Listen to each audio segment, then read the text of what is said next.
नमस्कार दर्शक बंधु आसतु आज मुझे एमती एक सत्य कहानी आपण मानक शुणेबी जे आपण मैंने यही कहानी किसी ना कि शिखिपारे। कहानीटी हूँ बालेश्वर जिलार सदर ब्लॉक अंतर्गत यही कहानीटी निकटतर घटी। शुणु कहानी कौन ना जड़े युवक घर बाहरी से गोटे दुकान को जाऊे। टाइम टी हूँ संध्या लगभग 4:30 होता है। से किछि बाट गला परे गोटे छक पड़ा। छकरे जड़े युवक तांको कहला जे मते टिके आर गाँव नहीं छाड़ी दिंतु लिफ्ट मांगला। ये किछि न भाभी तांको लिफ्ट देदेले एवं लिफ्ट देला परे किछि बाट गला परे से कहला जे मते एई जगार छाड़ी दियो। किंतु से युवकटी बसवा आगु से कही जे मु ए गाँव आर गाँव को जीवी। किंतु से गाँ पहुँचवा आगु से मझी रास्तार कहले जे मते एटी ओल्लै दियतु। किंतु जेते बेले से लुकटी गाड़ी बंद कले धीरे धीरे स्लो होबार लगिला सेते बेले से युवकटी पछपटू से लुक पकेट्रु मोबाइल टी काढ़ी नहीं बहुत जोरे दौड़ा लगिला। एवं से लोकटी किसी न बुझी पारी जे लोकटी ओल्हेवा कहला किंतु से तार उद्देश्य थिला मोबाइल टी नहीं पलि जावार। जेते बेले से मोबाइल नहीं दौड़ी पलाउला सेते बेले ए लोकटी जे लिफ्ट देइथिले से गाड़ीटा रास्तार मझे रास्तार छिड़ा कर दे ता पछरे दौड़ा लगिला। एमती हाफ किलोमीटर दौड़िला परे ताको आउ खोजी पाइले नहीं। से कौ बुदा मले लुचि जाइथिले। पारे यहाँ पर से जो लोकटी लिफ्ट देइथिला से भाविला जे एते बाट आसिली तेणु मझी रास्तार सब बाइक टी छाड़ देछि सेटा जदि कौ पुणी होइजिबे ताने असुविधा होई पारे। तेणु से लोकटी यही कथा चिंता करी पुणी से बाइक पाख को फेरी आसिले। पुणी बाइक नहीं जो दुकान को से जीवा कथा तांकर व्यवसायी क्षेत्र को सेठा को जाई गोटे पान दुकानी पाखर जाई पहुँचिले एवं कहले जे एमती जड़े युवक मते लिफ्ट मागिथिले और लिफ्ट मागिला परे किछि बाट पहुँचला परे से कहले मते ओल्लै दियो। और जेते बेले मु ताको ओल्लैबा पई गाड़ीटी धीरे धीरे स्लो करी बंद करबा को जाउथली से मो पकेट्रु मोबाइल काढ़ी बिलो मझी को दौड़ी पळैला। एवं से नंबर नहीं कि मोबाइल वाला पाख जो दुकानी पाखर मोबाइल टी नहीं कि से नंबर तार नंबर फोन कला। बर्तमान ते फोन टे स्विच ऑफ आसिला। एवं किसी समय पर कहला पर जना पड़ा से लोकटे एमती थिला ताकू देखापी एमती जिते ता फ्रेश जो फेसटा अबकुल लोकटी कहले से दुकानी और सेटाकर मार्केटर जी लोक थे सी कहले जे एमती घटना ये मैंने समस्ते करती एमती लोक मानू लिफ्ट मागंती एवं से पाखर पैसा पत्र मनी पर्स एवं मोबाइल चोरी कर नियंती। तेणु सी कहला पाख गाँव में दुईटी चोर अच्छी गोटे है अन्य एक ग्राम आउ गोटे ग्राम आउ जड़े ये लोकटे अच्छी। यही प्रथम से गोटे ग्राम को गले गोटे युवक को देखेले जे यही लोकटी कि से लोकटी जे लिफ्ट देते सी मना करदे कहला ना ये लोकटी नुहे। पुणी अन्य एक गाँव को गले जे जदि हेइथिबो एई लोकटी किंतु से सेतेबेले घरे नथिले एवं तांको बापा भी जो से भी घरे नथिले मार्केट जाइथिले।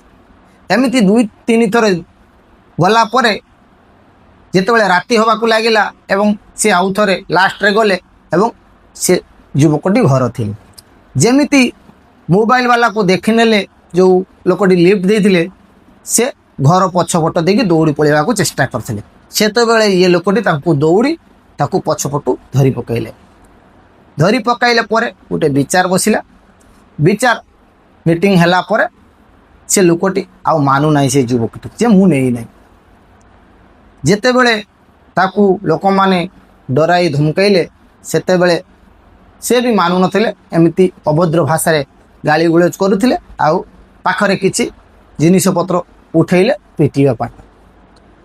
जेतेबेले जो लोकटीर मोबाइल चोरी हो जाए सी जो कहले जे मु अध घंटे पर पुलिस स्टेशन जाऊँगी यू अध घंटे पर पुलिस आसी ते नहीं जीव सेतेबेले से पिलाटी जो युवकटी से डरिकी कहला टिके पाखक आस आसला कहला जे मते जदि गोटे बियर दब ताले मु मोबाइलटा देवी। ସେ ଲୋକଟି ହଁ ମାରିଲା ଏବଂ ବିୟର ଦେଲା। ବିୟର ଦେଲା ପରେ ସେ ଲୋକଟି ମୋବାଇଲ କାଢ଼ି ଆଣିକି ଦେଲା ଏବଂ କହିଲା ସିମ୍ ଆଉ ମୋବାଇଲଟି ଦେଇଦେଲା। କିନ୍ତୁ ଯେଉଁ ଲୋକଟି ଯାଇଥିଲେ ତା ମୋବାଇଲର 20% ଚାର୍ଜ ଥିଲା, କିନ୍ତୁ ସେ ତାକୁ ନେଇକି ସିମ୍ ବାହାର କରିକି ତାକୁ ଚାର୍ଜ କରିଦେଇଛି 50% ପାଖାପାଖି। ଏବଂ ଯେଉଁ ଲୋକଟି ତାଙ୍କ ଘରକୁ ଯେ ଯାଇଥିଲେ ବିଚାର କରିବା ପାଇଁ, ସେ ସାଙ୍ଗରେ କିଛି ଲୋକକୁ ନେଇକି ଯାଇଥିଲେ। ସେମାନେ ତ ଏମିତି ଖାଲି ଯିବେନି, ତାଙ୍କୁ ପୁଣି 1500 ଟଙ୍କା ଇଏ ଦେଲେ ଖାଇବା ପିଇବା ପାଇଁ। ମାନେ ଆପଣମାନେ ଯାହା ବି ଧରି ନିଅନ୍ତୁ, ମାନେ ଦିନ ବେଳେ ଓଡ଼ିଶାର ବାଲେଶ୍ୱରର ଗୋଟେ ଗାଁ ଭଳିଆ ଜାଗା, ଯେଉଁ ଗାଁର ମାହୋଲ ଗୋଟେ ପାଖ ଏରିଆର ଲୋକ ପାଖରୁ ଜଣକୁ ସାହାଯ୍ୟ ମାଗିବା ନାଁରେ ଲିଫ୍ଟ ଦେଲେ। ଲିଫ୍ଟ ଦେବା ଫଳରେ ସେ ଲୋକ ବସିଲେ, ଦିନ 2 ପରେ ପକେଟରୁ ମୋବାଇଲ ଚୋରି କରି ନେଇକି ଦୌଡ଼ିବାରେ ଲାଗିଲା। ତାପରେ ବି ସେ ମାନୁନାହିଁ ଏବଂ ଦୁନିଆ ଅଭଦ୍ର ଗାଳି ଭାଷାରେ ଗାଳି ଗୋଳଜ କଲେ, ପୁଣି ମାରିବା ପାଇଁ ପିଟିବା ପାଇଁ ଉଠିଲେ। ତାପରେ କହିଲେ ଯେ ହଁ ମୁଁ ଦେବି ମୋବାଇଲ, ଗୋଟେ ସର୍ତ୍ତରେ, ଯଦି ତୁମେ ଗୋଟେ ବିୟର ଦେବ। ଏବଂ ଯେଉଁ ଲୋକମାନଙ୍କୁ ନେଇ ଯାଇଥିଲେ ସେ 1500 ଟଙ୍କା ଦେବାକୁ ପଡ଼ିଲା। ଏମିତି 2000 ଟଙ୍କା ପାଖାପାଖି ଖର୍ଚ୍ଚ ହୋଇଗଲା। ଜଣେ ଗରିବ ଲୋକ ପାଖରେ ଯଦି 10ରୁ 12,000 ଟଙ୍କା ଦେଇକି ଫୋନ୍ଟି ଆଣିଥାଏ, ସେ ଫୋନ୍ର ମୂଲ୍ୟ 2-3 ବର୍ଷ ହେଇଗଲା ପରେ, ବର୍ଷେ ପରେ ସେ ଫୋନ୍ଟି ପୁରୁଣା ହେଇଗଲା ପରେ ମିନିମମ୍ 2000 ଟଙ୍କା 3000 ଟଙ୍କା ଦାମ୍ ହେଇଥାଏ। ଆଜ୍ଞା 2-3 ହଜାର ଟଙ୍କା ଦେଲେ ପୁରୁଣା ସେକେଣ୍ଡ ହ୍ୟାଣ୍ଡ ମୋବାଇଲ ମିଳିଯିବ। କିନ୍ତୁ ସେ ଲୋକଟି ଚାହିଁଲା ଯେ ସେ ଫୋନ୍ରେ ତା'ର ଗୁରୁତ୍ୱପୂର୍ଣ୍ଣ ଡକୁମେଣ୍ଟ ଅଛି, କିଛି କାଗଜପତ୍ରର ଅଛି ଏବଂ ଆଜିକାଲି ଯେଉଁ ବ୍ୟାଙ୍କ ଆକାଉଣ୍ଟ ଡିଟେଲ ଫିଟେଲ ସେସବୁ ତ ଅଛନ୍ତି, ଆପଣମାନେ ଜାଣିଥିବେ। ତେଣୁ ବର୍ତ୍ତମାନ ସମାଜର ପରିବେଶ ଏମିତି ଦୂଷିତ ହେଇଗଲାଣି ଯେ ଲୋକମାନଙ୍କୁ ଲିଫ୍ଟ ଦେବା ପାଇଁ ଲୋକ ଡରିବେ। ଯଦି ଏଇଭଳି ଦୈନନ୍ଦିନ ଘଟଣାରେ ଲୋକଙ୍କ ଜୀବନରେ ଏମିତି ଘଟିବ, ତାହେଲେ ଦିନ ଆସିବେ ଯେ ଯେଉଁ ଲୋକର ସତରେ ଆବଶ୍ୟକ ଅଛି କୌଣସି ହେଲ୍ପର, ଲୋକ ତାକୁ ବି କରିବେନି। ସେ ଲୋକର ମନରେ ପ୍ରଶ୍ନ ଉଠିବ ଯେ ଏ କାଳେ ମୋବାଇଲ ମୋର ନେଇକି ପଳାଇବନି ତ। ଏ ହେଲା ଆଜିର ଯୁଗର କାହାଣୀ। ଯଦି ମୋ କଥାଟି ଆପଣମାନଙ୍କୁ ଭଲ ଲାଗିଛି, ଏମିତି ଏକ ସତ୍ୟ ଘଟଣା ଉପରେ, ରିସେଣ୍ଟ ହେଇଥିବା ଘଟଣା ଉପରେ ମୁଁ ଆପଣମାନଙ୍କୁ ଶୁଣେଇଲି। ଯଦି ଭିଡ଼ିଓଟି ମୋର ଭଲ ଲାଗୁଥାଏ, ତାହେଲେ ମୋ ଭିଡ଼ିଓଟିକୁ ଲାଇକ୍ କରିବେ ଏବଂ ମୋ ଚ୍ୟାନେଲକୁ ସବସ୍କ୍ରାଇବ୍ କରିବେ। ରହିଲି ନମସ୍କାର।